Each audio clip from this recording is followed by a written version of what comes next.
ಏನದರಿ ದೊಡ್ಡ ಮಂದಿ ನಮ್ಮ ಉತ್ತರ ಕರ್ನಾಟಕ ಮಂದಿ ವಾರದಾಗ 3 ದಿನ ಉಪ್ಪಿಟ್ಟ ಮಾಡಿದ್ರಿ. ಯಾಕಂದ್ರೆ ಅದಕ್ಕೆ ಕಾಂಕ್ರೀಟ್ ಅಂತಾನೆ ಹೆಸರಿಟ್ಟಾರ. ಯಾಕಂದ್ರೆ ಅಷ್ಟು ಗಟ್ಟಿ ಆಗ್ತಾರಂತ. ಊಟ ಮಾಡಿದ್ರೆ ಬೇಗ ಹಸು ಹಂಗಿಲ್ಲ, ಕೆಲಸ ಮಾಡೋಕೆ ಶಕ್ತಿ ಬರ್ತೈತಿ ಅಂತ ಹೇಳಿ. ಅಂಥದ್ರಾಗ ತೊಗರಿಕಾಳು ಉಪ್ಪಿಟ್ಟು ಮಾಡಿದ್ರೆ ಹೆಂಗಿರ್ತೈತಿ ಬರ್ರಿ ಮಾಡೋದು ನೋಡೋಣ. ತೊಗರಿಕಾಳು ಸೀಸನ್ ಆಗಿರೋದ್ರಿಂದ ತೊಗರಿಕಾಳು ಬಂದಿದ್ವು, ನಾ ಅದಕ್ಕೆ ತಗೊಂಡಿದ್ದೆ.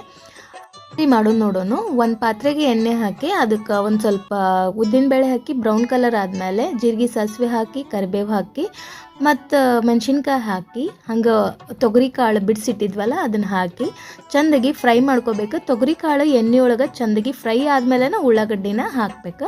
ಉಳ್ಳಾಗಡ್ಡಿ ಹಾಕಿದ ನಂತರ ರುಚಿಗೆ ತಕ್ಕಷ್ಟು ಉಪ್ಪು ಹಾಕಿ ನೆಕ್ಸ್ಟ್ ಮತ್ತು ಮಿಕ್ಸ್ ಮಾಡ್ಕೋಬೇಕು. ಆಮೇಲೆ 1-2 ಟೊಮ್ಯಾಟೊ, ಮೀಡಿಯಮ್ ಸೈಜ್ ಇದ್ದರೆ 2 ಮಾಡ್ಕೋರಿ, ದೊಡ್ಡ ಸೈಜ್ ಇದ್ರೆ 1 ಆದ್ರೆ ಸಾಕು.